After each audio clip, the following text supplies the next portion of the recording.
Hi friends, कैसे हैं आप लोग। आई होप आप लोग बहुत ही अच्छे होंगे। ठंड का समय है। तो आज हम लोग पढ़ेंगे पाचन तंत्र के बारे में। पाचन तंत्र क्या है, यानी डाइजेस्टिव सिस्टम जो है वो मानव का किस तरह का है। मानव डाइजेस्टिव सिस्टम में मानव पाचन तंत्र, हम कह सकते हैं मानव पाचन तंत्र में कौन कौन से अंग भाग लेते हैं, कौन सी क्रियाएं होती है, किस तरह से हमारा भोजन हम ग्रहण करते हैं वो कैसे पचता है। पचने का मतलब अंतः क्रिया होती है, आप समझते हैं। तो इसमें से बहुत सारे बच्चे के प्रॉब्लम्स ये होते हैं, इससे बहुत ही जटिल हैं। जटिल का मतलब कि इसमें इतने सारे अंग हैं, उसको हम कैसे याद रखें, इसके क्रियाओं को कैसे याद रखें। और सबसे मेन प्रॉब्लम ये होता है कि फिगर बनाना, यानी पिक्चर बनाना, सबसे उसकी इमेज जो है तैयार करना, उसका डायग्राम तैयार करना ही सबसे बड़ी प्रॉब्लम है। बहुत सारे बच्चे के यही प्रॉब्लम होते हैं। उनको ये प्रॉब्लम होता है कि वो सोचते हैं कि हम एग्ज़ाम में याद कैसे, इतनी सारी चीज़ें तुम हैं जान जाते हैं या पढ़ लेते हैं, लेकिन फिर हम उसको एग्ज़ाम में लिखे कैसे। अगर उतनी चीज़ें हम एग्ज़ाम में लिखेंगे तो फिर हमारे पास टाइम नहीं बचेगा, हम कैसे उसको टाइम मैनेज कर पाएंगे। ये सही है कि एग्ज़ाम में टाइम मैनेज करने पड़ते हैं।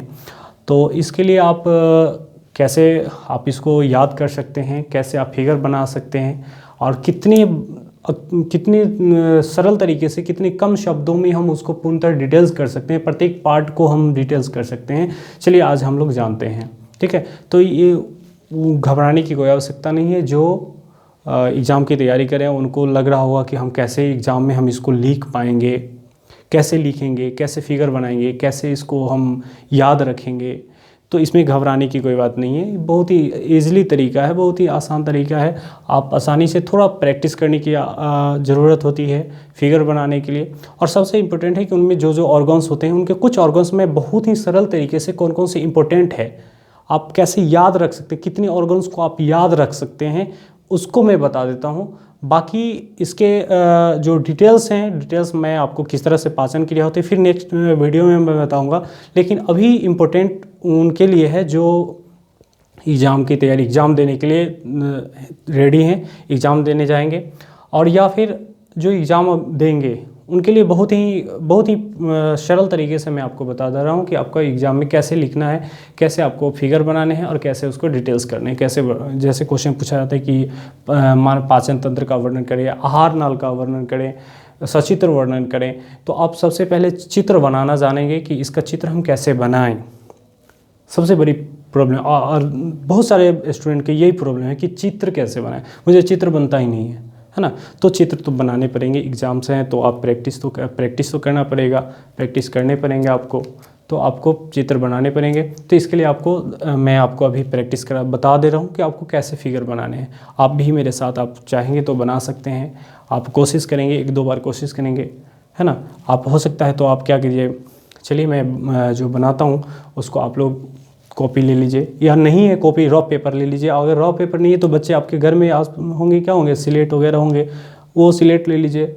और चौक खली वगैरह हो, पेंसिल वगैरह हो जो मिट्टी वाला होता है, उससे भी आप प्रैक्टिस कर सकते हैं घर में। बोर्ड, अगर वाइट बोर्ड वगैरह हो, आप पैड का यूज़ कर सकते हैं प्रैक्टिस सेट के लिए। पता है हम लोग जो है पैड का, वाइट जो पैड होता था उसका हम लोग प्रयोग करते थे ज़्यादातर, उसको मार्कर से प्रयोग करते। तो आप उसका भी प्रयोग कर सकते हैं। आप एग्ज़ाम की तैयारी के लिए सबसे मस्ट होता है कि आप वो वाइट वाला प्लाई वाला जो होता है वो आप पैड ले लीजिए, एग्ज़ाम पैड जो होता है, और उस पर आप प्रैक्टिस करें। मैथ वगैरह सब कुछ आप बना सकते हैं, उसको प्रैक्टिस कर सकते हैं बहुत ही ईजिली तरीके से, है ना। क्योंकि आपको पहला नंबर तो कॉपी बच जाएगा, पैसे भी बहुत सारे पड़ जाएंगे, बहुत सारी आपको परेशानियाँ सोल्व हो जाएंगी। तो चलते हैं हम लोग कैसे एग्ज़ाम में हम कैसे लिखें। इनके लिए मैं आपको पहले फिगर बताता हूँ कि फिगर आपको बनता कैसे है। तो आप चलिए आप हमारे साथ स्टार्ट हो जाइए। कॉपी जो हो आपके पास उपलब्ध हो, नज़दीक में उपलब्ध हो, उसका आप उपयोग करें, ले लीजिए, और चलिए हम तैयार हो जाते हैं। और ध्यान से देखिएगा कि फिगर कैसे बनाया जाता है, बहुत आसानी तरीक़ा से आप समझ जाइएगा। और लड़की लोग के तो कोई कहना ही नहीं है, उनको तो प्रैक्टिस ही थे, सुबह शाम रोज़ डेली का है, वो तो जानते ही हैं। मेहंदी वगैरह जानते हैं कि चलते रहता है उन लोगों का, तो उन लोगों का तो प्रैक्टिस होता है। लेकिन कुछ होते हैं जो नखरे भी दिखा दें ज़्यादा यहाँ देखते हैं कई फिगर बनाने के लिए, तो वो तो कर लेंगे लेकिन ये नहीं बना पाएंगे। तो चलिए लेट स्टार्ट करते हैं अब। वो भी आप भी कोई भी हो, चलिए हम बनाते हैं। तो आप देखेंगे यहाँ ये देख रहे हैं आप, क्या है, टोपी, यानी छोटा सा सर का ऊपरी का हिस्सा। आप इसको ऐसे बना लेंगे, ये ऐसे खींच लेंगे, ऐसे आप ऐसे कर लेंगे। ये उसका ऊपर पीछे का हिस्सा हो गया। थोड़ा गोल भी कर सकते हैं, कोई दिक्कत नहीं है। बहुत सारे लोगों का होता है लंबा गोल लेकर होता है। उसके बाद ये हो गया आपके, ये आगे का खोपड़ी का नीचे का हिस्सा जानते हैं, आँख के भाग जो होते हैं। और ये जानते हैं कि इसको क्या कहते हैं, ये सामने वाला है ना। चलिए उसके नीचे क्या होता है, ये हिस्सा, अर्थात इसको क्या कहते हैं, देख लिए।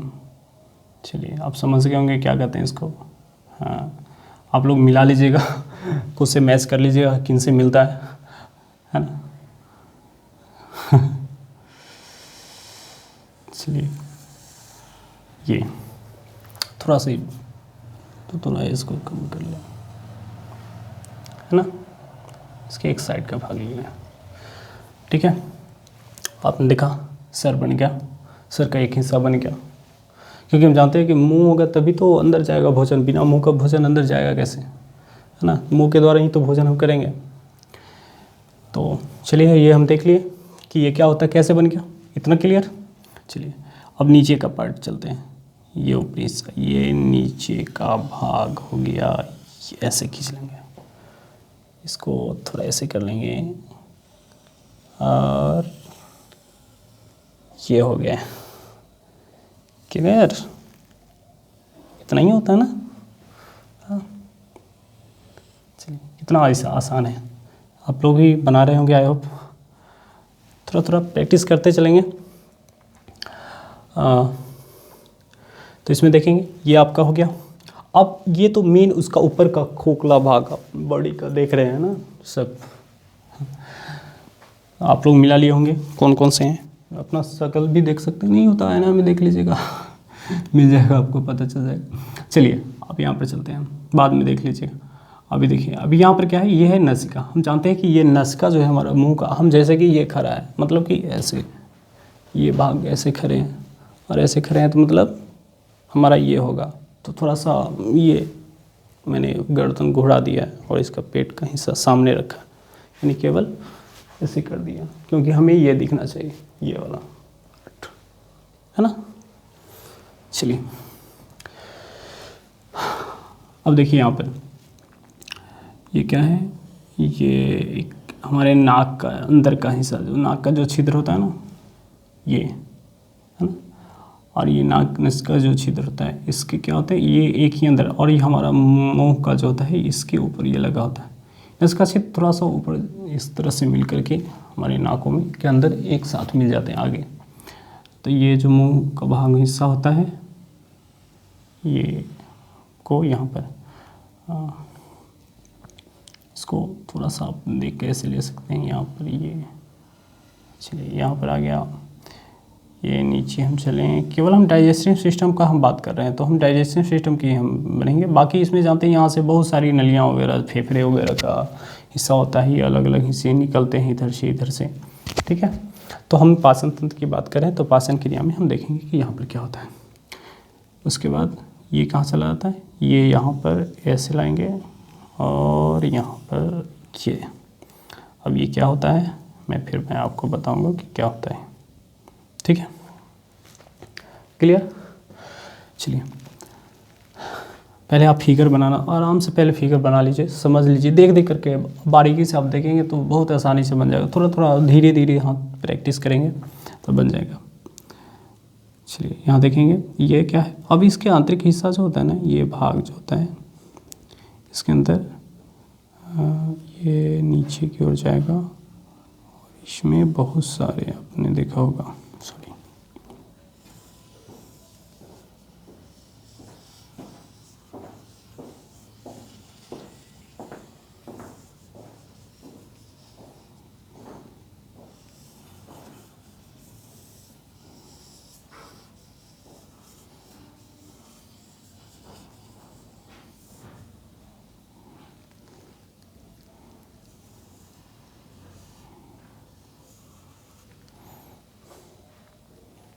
नहीं, इस तरह से बहुत सारी, ये आंतरिक का हिस्सा है।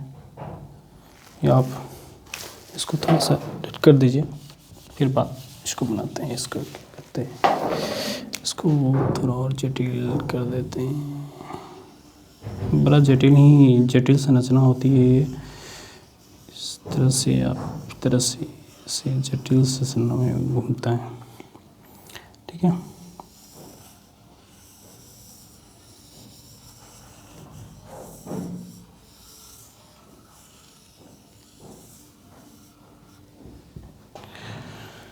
क्या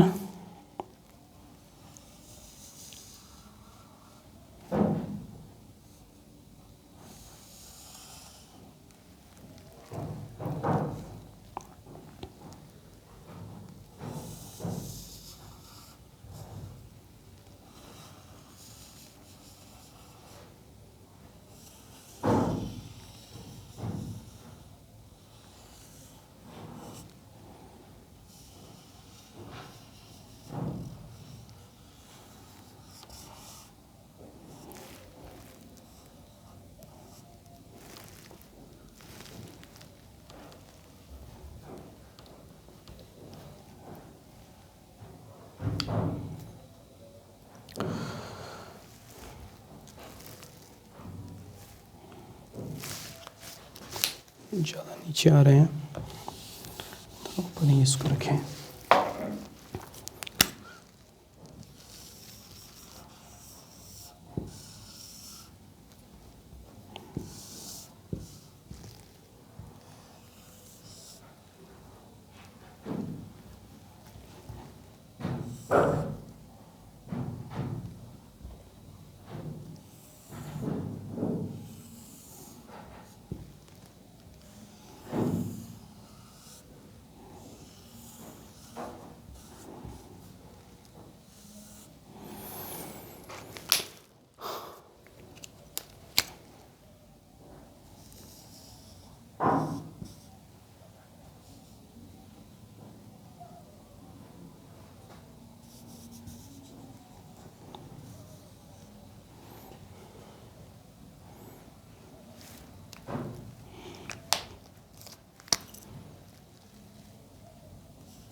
बहुत ही जटिल।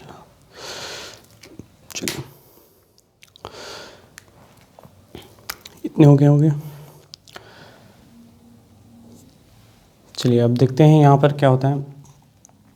यहाँ एक होता है यकृत,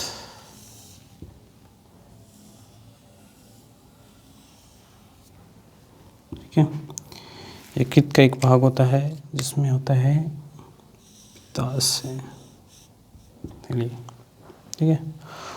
और यहाँ एक भाग होता है जिसको कहते हैं अग्न्याशय ग्रंथि, ये जुड़ा हुआ होता है ये भाग, ठीक है।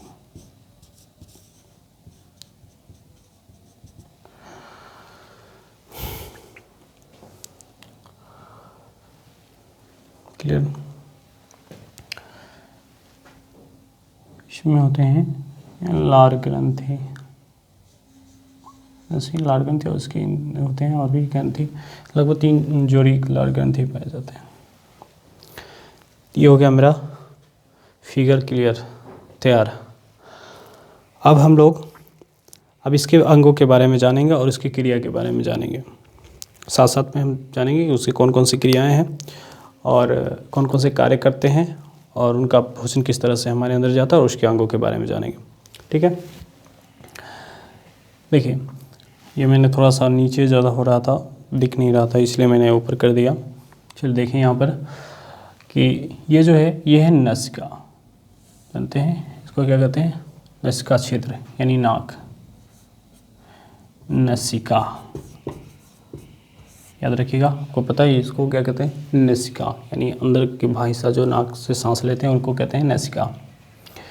और ये क्या है, ये मुख, यानी मुख या मुख गुहा भी कहा जाता है, मुख गुहा कहा जाता है, ठीक है। इसका अंदर का भाग जो है ये इसको मुख गुहा कहा जाता है। और मुख गुहा के इसमें जो होते हैं ये होते हैं लार ग्रंथि, लार ग्रंथि, ठीक है, ये सभी क्या है, लार ग्रंथि हैं।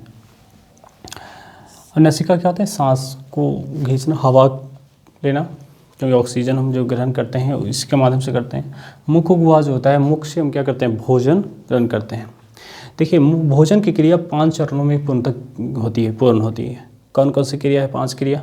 इसमें सबसे पहले भोजन का अंतर्ग्रहण, अंतर्ग्रहण का मतलब भोजन करना, जब हम भोजन करते हैं तभी तो अंदर जाता है, तो ये अंतर्ग्रहण पहला होता है, भोजन का अंतर्ग्रहण। दूसरा होता है जब भोजन अंदर जाता है तो उसके बाद शुरू होती है स्टार्टिंग क्रिया क्या, पाचन, यानी वहाँ से शुरू हो जाता है पाचन की क्रिया। जैसे मुंह में जाता है, मुंह में जब खाना रखते हैं अंतर्ग्रहण, यानी मुंह में रखने की क्रिया जो है अंतर्ग्रहण, और उसके क्या करते हैं हम उसको वहाँ से पाचन की क्रिया स्टार्ट हो जाती है, तो उसको हम कहते हैं पाचन क्रिया, यानी पाचन होता है। उसके बाद जब पाचन क्रिया हो जाती है तो भोजन का क्या होता है कि जब इसमें जो जितने भोजन में एंजाइम्स होते हैं वो एंजाइम्स क्या, जो इसके द्वारा, यानी कि इनके कुछ ऑर्गन्स अंग हैं हमारे पाचन क्रिया के, पाचन अंग में, जो उनमें एंजाइम को क्या करते हैं, जो हमारे लिए उपयोगी एंजाइम हैं, जो रस उसमें मिलता है, विटामिन मिनरल्स वगैरह जो होते हैं उनको अवशोषित कर लेते हैं, अर्थात अवशोषण की क्रिया होती है। जो इम्पोर्टेंट प्रोटीन्स वसा का जो हमारे लिए जो उपयोगी होते हैं उनको क्या कर लेते हैं, अवशोषित कर लेते हैं, इनको हम कहते हैं अवशोषण क्रिया। और दूसरी उसके बाद जो चौथी क्रिया होती है उसको कहते हैं हम श्वांगीकरण। श्वांगीकरण होता है जो हम जो पाचन, जो अवशोषण के द्वारा जो एंजाइम्स वगैरह प्राप्त हुए उसको शरीर में पहुंचाने फैलाने की क्रिया को हम कहते हैं श्वांगीकरण की, ठीक है। और उन श्वांगीकरण में के बाद होता है अंतिम क्रिया, जब वो तो फैल गया, बाकी जो भोजन करते हैं वो सारे शरीर में हमारे शरीर में नहीं जाते हैं, वो कहाँ जाते हैं, जो एंजाइम्स होते हैं वो तो हमारे शरीर में पहुंच जाते हैं, लेकिन उसके बाद बच जाता है अवशिष्ट, है ना, अवशिष्ट बच जाते हैं। जैसे कि आपने क्या जूस वगैरह देखा हो, फल को आप जब जूस निकालते हैं तो उसको क्या करते हैं, जो चलाने के बाद क्या होता है उसमें से जूस तो बाहर निकल जाते हैं, लेकिन उसका जो अवशिष्ट बचता है वो बाहर निकल आता है। ठीक उसी प्रकार हमारे शरीर में भी वो क्रिया होती है। इसमें सारी क्रियाएं ये क्या होते हैं, इसमें पाचन क्रिया होती है, उसमें सारे पिराते हैं और उसके बाद उसमें जो एंजाइम्स वगैरह वो अवशोषित होकर शरीर में रह जाते हैं, बाकी जो अवशिष्ट बचते हैं वो क्या होता है, बाहर त्याग दिया जाता है। तो अर्थात ये 5 क्रिया, तो आपने समझा कौन कौन सी क्रिया होती है, याद रखिएगा, अंतर्ग्रहण, पाचन, अवशोषण, स्वांगीकरण और त्याग, प्रत्याग यानी मल त्याग की क्रिया। तो इन 5 क्रिया में हमारा पाचन पूर्णतः कंप्लीट होता है। तो हम जानेंगे कि सब पाचन की क्रिया कहाँ से शुरू होती है। सबसे ये जो हमारा आहार नाल जो होता है, ये जो आहार नाल जो है जितने आप देख रहे हैं यानी पाचन तंत्र की, इसकी जो आहार नाल की लंबाई लगभग 8 से 12 मीटर तक होती है। कितने मीटर, 8 से 12 मीटर तक होती है, याद रखिएगा। अब कहिएगा मीटर तो इतने बड़े क्या है, यानी इन सबों को मिला करके यहाँ से लेकर के यहाँ तक की क्रिया जो है ना ये लगभग 12 मीटर की होती है, 8 से 12 मीटर तक हो सकती है। तो यहाँ पर क्या है, ये मुख गुहा, मुख गुहा अर्थात मुख, हम कह सकते हैं मुख। मुख से क्या करते हैं, भोजन को हम ग्रहण करते हैं। भोजन जैसे ही हम ग्रहण करते हैं तो ये जो लार ग्रंथियाँ हैं, ये लार ग्रंथियाँ क्या करती है कि भोजन में एंजाइम को छोड़ती है, यानी लार को छोड़ती है। लार ग्रंथियाँ क्या करती है, लार को छोड़ती है, जिससे आप देखेंगे मुंह हमेशा गीला रहता है, या भोजन जैसे ही ग्रहण करते हैं तो वो गीला गीला हो जाता है, अर्थात वह होता है लार। और लार में पाए जाते हैं टाइलिन नामक एंजाइम, जो कि भोजन को पचाने में यानी कि गलाने में मदद करता है ना, भोजन को गीला करता है उसके, और मुंह जब हम चलाते हैं तो छोटे छोटे टुकड़ों में वो खंडित होता है और आसानी से उसका हम यानी कि वो आसानी से हमारे अंदर प्रवेश कर जाता है। तो ये होता है मुख गुहा। मुख गुहा से भोजन कहाँ होता है, यानी क्या।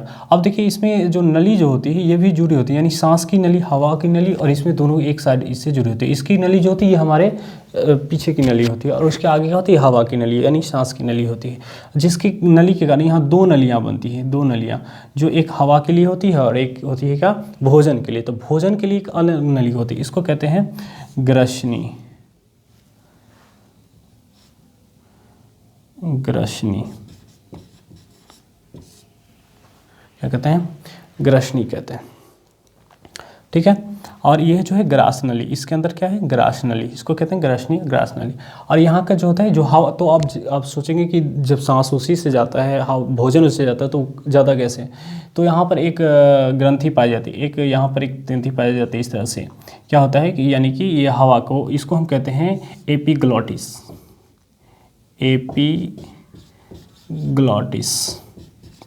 एपिग्लॉटिस एक ग्रंथि होती है जो कि भोजन को, जैसे ही भोजन जाता है, जैसे ही यहाँ भोजन यहाँ से प्रवेश करता है, तो ये क्या करता है, इसको बंद कर देता है, यानी कि सांस की नली को क्या करता है, बंद कर देता है, और भोजन कहाँ चला जाता है, इसमें चला जाता है।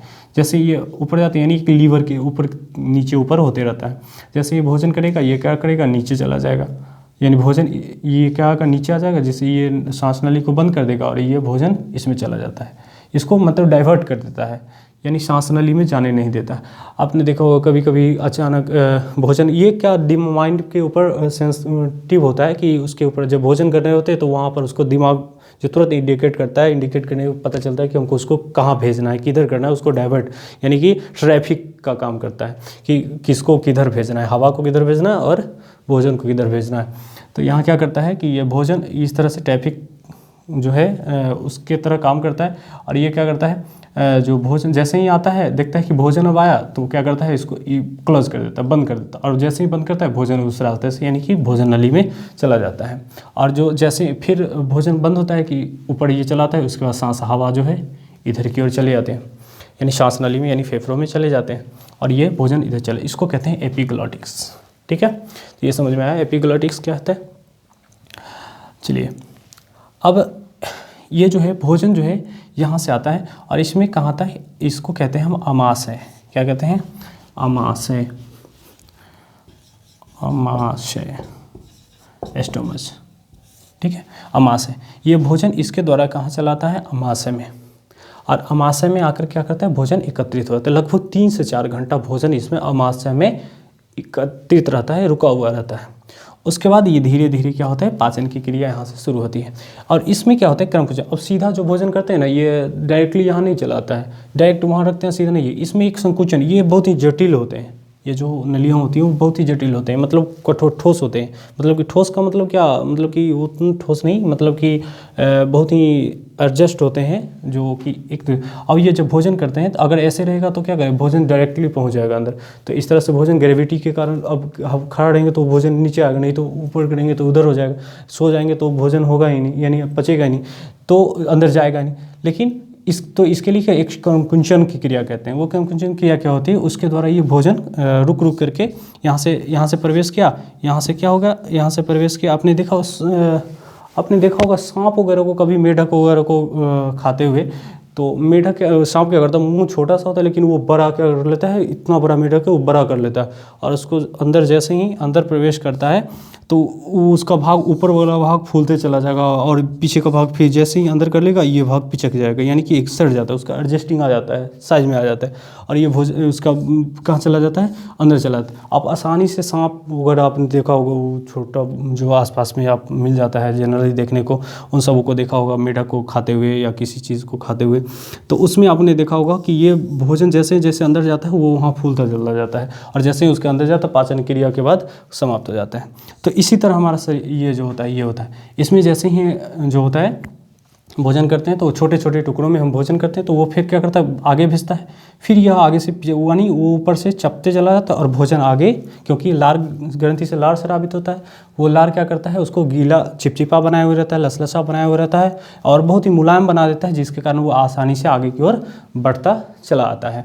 और बढ़ करके यह कहाँ आता है, यहाँ पर अमाशय में रह करके यहाँ से बहुत सारे एंजाइम स्रावित होते हैं, जिसमें कि आपको हाइड्रोक्लोरिक अम्ल वगैरह जो है इसको जठर कहते हैं, यानी जठर रस कहते हैं। जठर ग्रंथि में जठर रस स्रावित होते हैं। जठर रस जो है उनमें कई एंजाइम्स पाए जाते हैं जो कि इनमें भोजन को तोड़ने में, पचाने में मदद कर, जैसे प्रोटीन वगैरह का जो है पाचन की क्रिया इसमें करती है। ठीक है। और उसके बाद क्या करते हैं ये, उसके बाद ये जो देख रहे हैं ये है यकृत। ये है यकृत, याद रखिएगा, इसको कहते हैं यकृत। आप जानते हैं जिसको लीवर कहते हैं। लीवर क्या काम करता है? लीवर जो है इसमें पित्त स्रावित होता है। पित्त, जिसको हम ये जो आप देख रहे हैं ये इसको कहते हैं पित्त ग्रंथि, पित्ताशय। पित्ताशय, अब वो वाला पित्त नहीं, यानी पित्ताशय एक जो होता है वो हरा कलर का, गहरे हरे पीले हरे रंग का एक पित्त होता है जो कि क्षारीय होता है। ये इसमें अम्ल, जो अम्लीय जो होता है HCl हाइड्रोक्लोरिक अम्ल जो स्रावित होता है वो क्या करता है, भोजन को अम्लीय बनाता है और भोजन को पचाने में, आगे करने में मदद करता है। और उसमें जो भोजन के साथ जो जीवाणु वगैरह जो आते हैं उनको क्या करता है, उसको नष्ट करने का काम करता है। और ये जो आपको देख रहे हैं यकृत जो है, ये यकृत में क्या होता है, पित्त जो है पित्त तैयार होता है। और यहाँ एक छोटी सी ग्रंथि होती है जिसमें कि पित्त होता है। क्या होता है, इसको कहते हैं पित्ताशय। पित्ताशय, ठीक है, पित्ताशय ग्रंथि या पित्ताशय। इसमें क्या होता है, पित्त होता है, पित्त रस होते हैं। वो रस क्या करता है, वो क्षारीय होता है। लगभग 7.7 के करीब में इसका pH मान होता है। याद रखिएगा, पित्त का जो pH मान होता है 7.7 के आसपास होता है, यानी 7.7 ही होता है समझ। तो ये क्या करता है, भोजन में इसका कार्य क्या है कि भोजन जो अम्लीय हो गया, यहाँ से जो भोजन अम्लीय हो गया, ये इसमें अमाशय में नहीं होता, ये छोटी, यहाँ से जो ये आंत में जाता है, यानी कि छोटी आंत में। यह क्या करता है कि अमाशय जो ये पित्त जो है, पित्त रस जो है वो क्या करता है, जो अम्लीय भोजन जो बना था उसको क्या करता है, क्षारीय कर देता है। क्षारीय करने से क्या होता है कि भोजन आसानी से पचने में कामयाब हो जाता है, आगे की ओर बढ़ जाता है। इसमें अधिकतम मात्रा, कभी कभी अम्ल की मात्रा बढ़ जाती है तो देखते हैं कि गैस वगैरह की प्रॉब्लम होती है, खट्टे ढकार वगैरह आने लगते हैं। फिर हम क्या करते हैं, कुछ एंटासिड वगैरह लेते हैं, उसके बाद फिर पाचन की क्रिया सही हो पाती है, यानी कि उसको क्षारीय बनाता है। ज़्यादा अम्ल भी होना खराब हो जाता है। तो ये जो होता है क्षारीय करता है, और क्षारीय और भोजन को पचाने में, आगे पाचन की क्रिया में बहुत मदद करता है। कौन, पित्ताशय। इससे कौन सा क्या होता है, स्रावित होता है, पित्त, यानी पित्त रस स्रावित होता है। और ये पित्त रस, इसके बाद ये कहा